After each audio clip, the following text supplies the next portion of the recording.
빌립보서 2장 1절에서 11절 말씀입니다. 제가 먼저 1절 말씀을 읽습니다. 그러므로 그리스도 안에 무슨 권면이나 사랑의 무슨 위로나 성령의 무슨 교제나 긍휼이나 자비가 있거든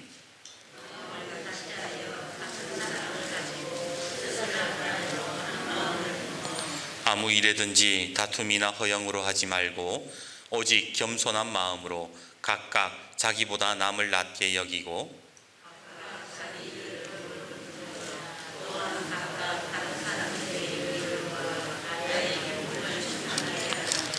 너희 안에 이 마음을 품으라. 곧 그리스도 예수의 마음이니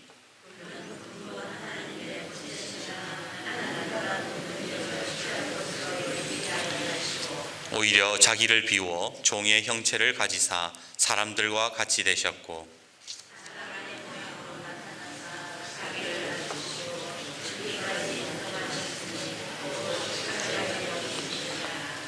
이러므로 하나님이 그를 지극히 높여 모든 이름 위에 뛰어난 이름을 주사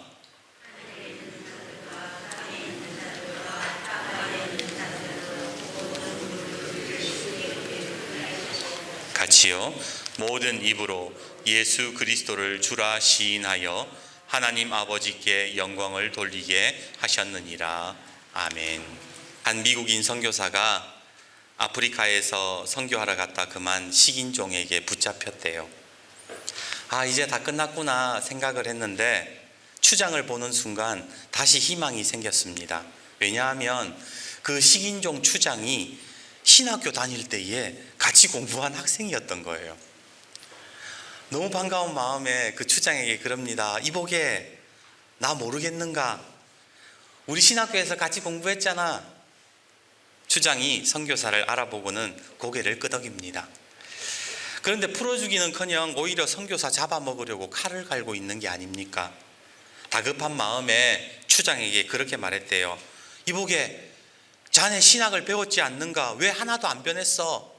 그러니까 추장이 그러더라는 거예요. 아니 많이 바뀌었는데 신학을 배운 이후로는 말이지 나는 반드시 하나님께 식사기도는 하고 사람을 잡아먹는다네 그랬다는 거예요. 우스갯소리지만 뼈가 있지요. 하나님을 믿어도 그 내면의 본질이 바뀌지 않는 사람들, 그것을 비꼬은 이야기입니다.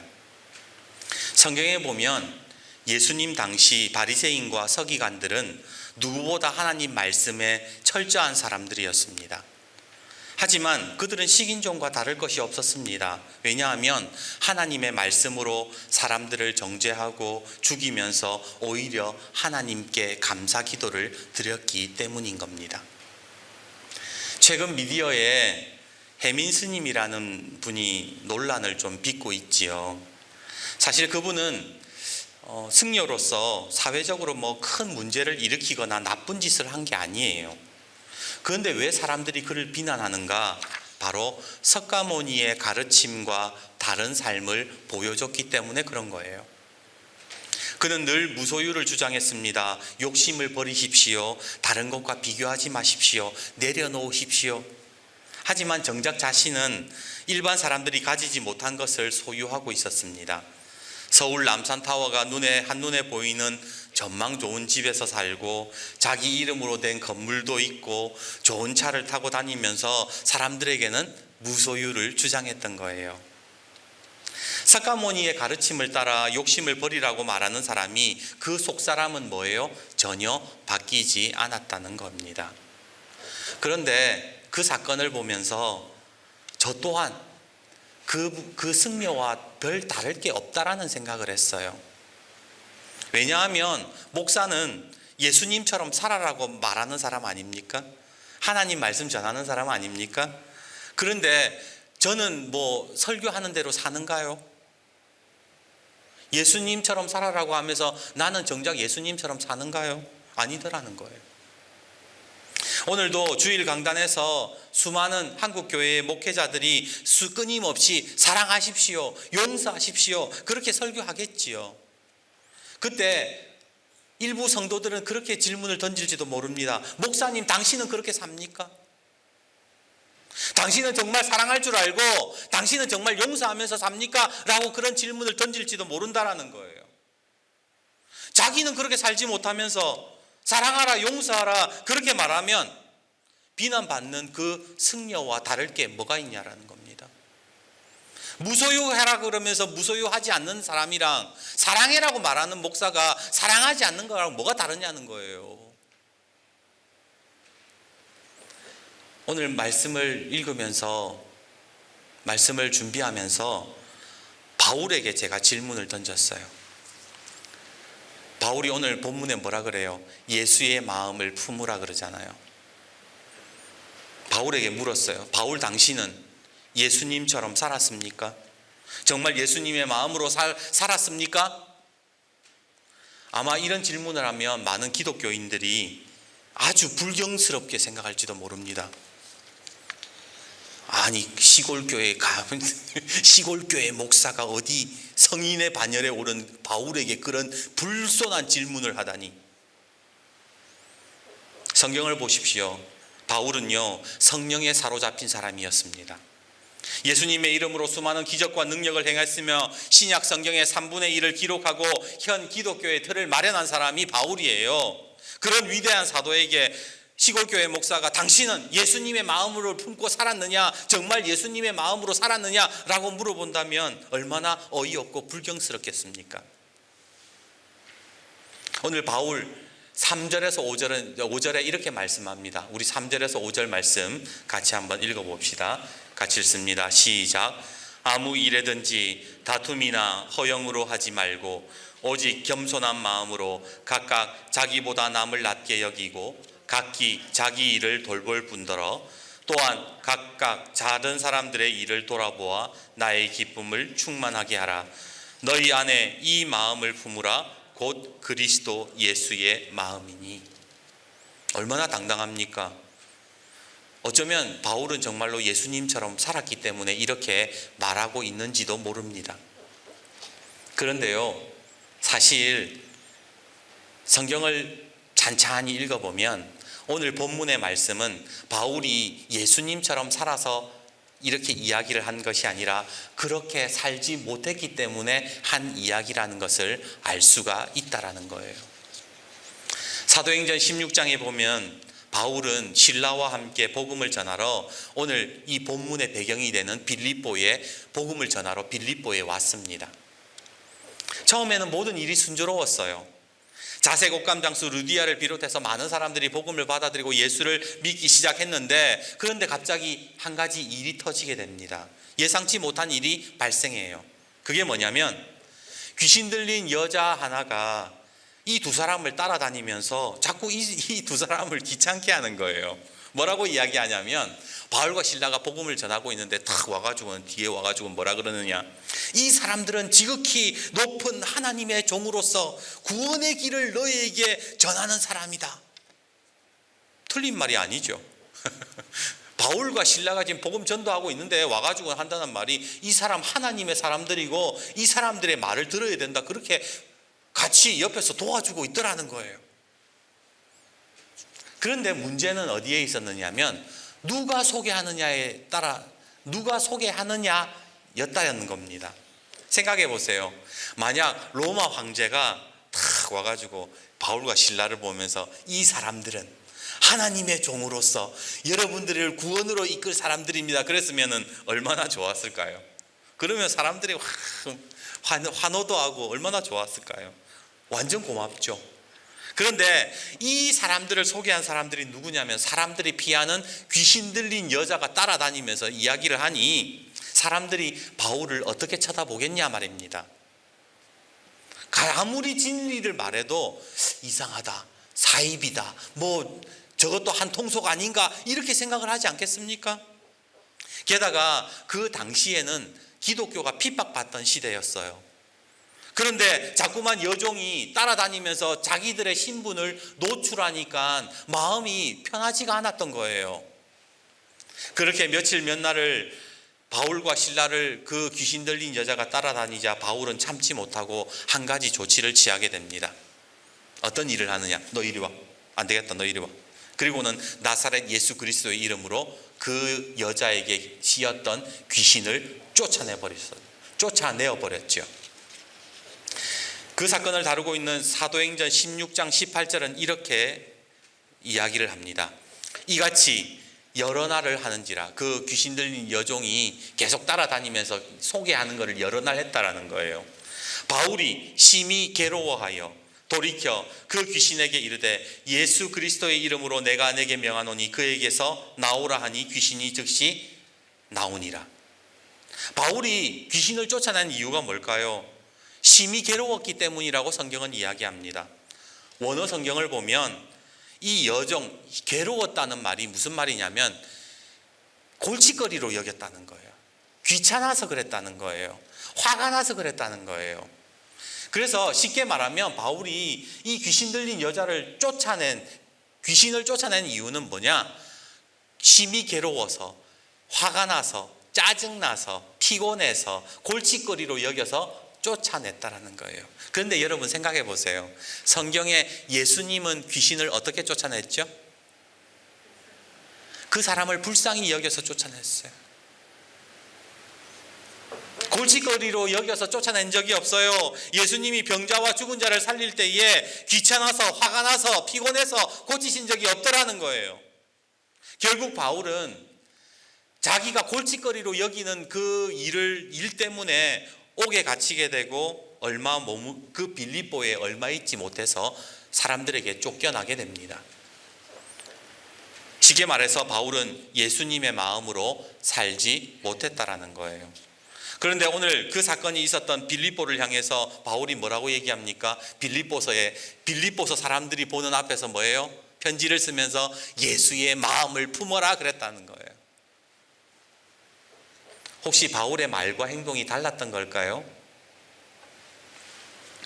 제가 좋아하는 기독교 작가 중에 이철환 씨라고 있습니다. 이분은 연탄길 그리고 어떻게 사람의 마음을 얻을 것인가라는 주옥 같은 책으로 많은 사람들에게 따뜻한 위로와 좋은 생각을 심어주는 작가입니다. 언젠가 이 연탄길을 읽으면서 야, 진짜 이 사람 정말 영혼이 깨끗한 사람이구나. 영혼이 정말 아름다운 사람이고요. 왜냐하면 그 책에 있는 모든 책들의 이야기는 너무 가슴이 따뜻해지는 이야기밖에 없거든요. 영혼이 아름다운 사람일 거라 생각했습니다. 그런데 이분이 자기 글에서 언젠가 자기 산문집에서 이런 얘기를 해요. 자기는 아내와 딸에게 함부로 대하는 남편이었대요. 함부로 대하는 아버지였대요. 아내가 뭐 말만 하면 불같이 화를 내고 아이들이 조금만 실수하면은 막말을 하는 그런 아버지였다는 거예요. 왜 그랬을까? 그분에게는 이명이라는 장애가 있었습니다. 여러분, 이명이 왜 귀에서 삐하게 들리는 소리가 이명이잖아요. 근데 이분의 이명은 보통 심한 게 아니라서 이 어떤 이명이냐면 공사장에서 철근 자르는 소리 있죠. 그 쇠톱으로 철근 자르는 소리가 하루 종일 이 귀에서 들린다라는 거예요. 그러니 어떻게 정상적인 마음을 가지고 생활을 할 수가 있겠습니까? 이분이 우울증이 찾아온 거예요. 그러다 보니까 이 우울증을 견디지 못하고 막 너무 짜증나고 답답한데 아이들이 조금만 실수하면 그거를 못 봐줬던 거죠. 아내가 무슨 말만 하면 화가 치밀어 올랐던 겁니다. 그런데 하루는 이분이 너무나도 날카로워져 가지고 있는 상황에서 이 아내와 또 딸들에게 막말과 폭언을 퍼붓다가 자기가 정말로 큰 잘못을 했다는 걸 깨닫게 돼요. 내가 정말 잘못하고 있구나. 내가 정말 아버지로서, 내가 정말 남편으로서 하지 말아야 될 짓을 하고 있구나라는 것을 깨닫게 되는 거예요. 그리고 나서 반성문을 씁니다. 그 반성문이라는 것이 바로 하나의 책이 되어서 나왔는데 제가 그 일부분을 제가 읽어드릴게요. 하나님, 반성문이에요. 하나님, 저는 나비가 되고 싶었습니다. 그런데 나방이 되고 말았습니다. 촛불 속으로 몸을 던지는 나방이 되고 말았습니다. 아내와 딸에게 혈기 부리고 막말하고 죽이고 싶도록 제가 싫어 주님의 이름조차 모른다 했을 때 당신은 끝끝내 제 손을 놓지 않으셨습니다. 하나님, 저는 죄인입니다. 용서해 주세요. 저를 믿을 수 없어서 당신을 믿었습니다.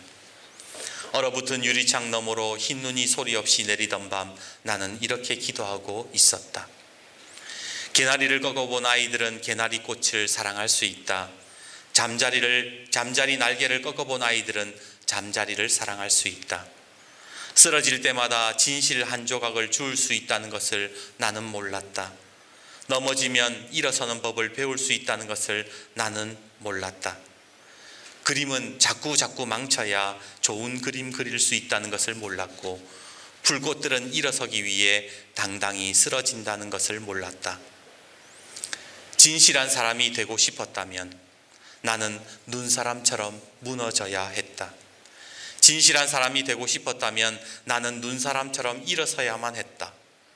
쪽팔린다 해도, 상처받는다 해도, 눈사람처럼 한 걸음도 걸어갈 수 없다 해도 진실한 사람이 되고 싶었다면, 정말 진실한 사람이 되고 싶었다면, 자기가 막 반성문을 쓴 거예요.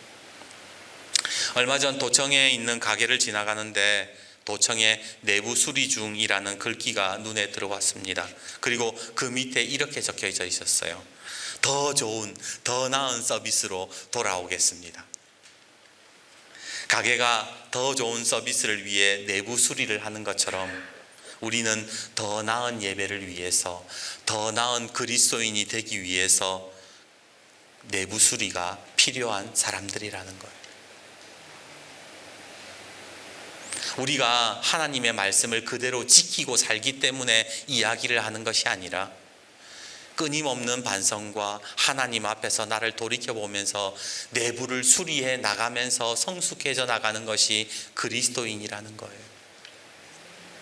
바울이 완벽한 사람이었기 때문에, 자기가 그렇게 살았기 때문에 그렇게 예수의 마음을 품으라고 이야기한 것이 아니라, 회개를 통해서, 반성을 통해서 예수님의 마음으로 살지 않으면 안 된다라는 것을 오늘 빌립보서에서 말씀하고 있는 겁니다. 그래서 이렇게 얘기하는 거예요. 내가 그렇게 살기 때문에 너희도 그렇게 살아라 라고 하는 것이 아니라, 아무 일에든지 다툼이나 허영으로 하지 말고 오직 겸손한 마음으로 남을 나보다 낫게 여기십시오. 각각 자기 일뿐 아니라 다른 사람들의 일을 돌봐 기쁨을 충만하게 하십시오. 이것이 예수님의 마음이랍니다. 오늘 우리는 하나님 앞에서 완벽하지 않습니다. 그 누구도 예수님처럼 똑같이 될 수 없습니다. 그러나 우리는 끊임없는 내부 수리를 통해서, 반성을 통해서 더욱 성숙해지고 주님 앞에 나아갈 수 있는 겁니다. 오늘 우리 교회는 임직 감사 예배를 드리고 있습니다. 그래서 임직 받으시는 분에게 오늘 본문의 말씀을 권면해 드리고 싶습니다. 제가 그렇게 살아서가 아니라 우리가 그렇게 살 수 있기를 바라는 마음에서 권면해 드립니다. 예수님처럼 사는 목사가 그렇게 살아라고 말씀드리는 것이 아니라, 우리 예수님의 마음을 품고 살자는 의미로 권면을 드리는 겁니다. 오늘 임직 받으시는 모든 여러분, 예수님의 마음을 품으실 수 있기를 주님의 이름으로 축복합니다. 그리고 이 자리에 함께한 우리 모든 예배자들 마음 가운데에 예수님의 마음이 임하기를 주님의 이름으로 축복합니다. 오늘 6절과 8절은 이렇게 말씀합니다. 그는 근본 하나님의 본체시나 하나님과 동등됨을 취할 것으로 여기지 아니하시고 오히려 자기를 비워 종의 형체를 가지사 사람들과 같이 되셨고 사람의 모양으로 나타나사 자기를 낮추시고 죽기까지 복종하셨으니 곧 십자가에서 죽으심이라. 중직자가 되어서 교회를 섬기다 보면 여러 가지 일을 겪게 됩니다. 보람되고 감사한 일도 참 많지만 속상하고 화나는 일도 더 많은 것 같아요. 어쩌면 목사가 꼴보기 싫어질 수도 있고 교회를 떠나고 싶은 마음이 생길지도 모릅니다. 그때 문제의 원인을 외부에서 찾지 말고 우리가 우리 내부 수리를 통하여서 예수님을 바라보게 된다면, 예수님의 마음을 품게 된다면 더 성숙한 그리스도인이 되고 교회를 더 아름답게 세워나가는 사람들이 될 것입니다. 오히려 성령님의 인도하심을 통하여서 내부 수리를 할 수 있는 사람이 된다면 우리는 더 깊은 은혜와 하나님의 손길을 경험하게 될 것입니다. 그러기에 오늘 우리 사랑하는 모든 임직자분들 그리고 우리 모든 성도님들 가운데에 회개와 반성을 통하여서 더욱더 예수님의 마음을 품어가고 서로 사랑하는 역사, 용서해 나가는 역사가 우리 가운데 있기를 주님의 이름으로 축복합니다. 기도합시다.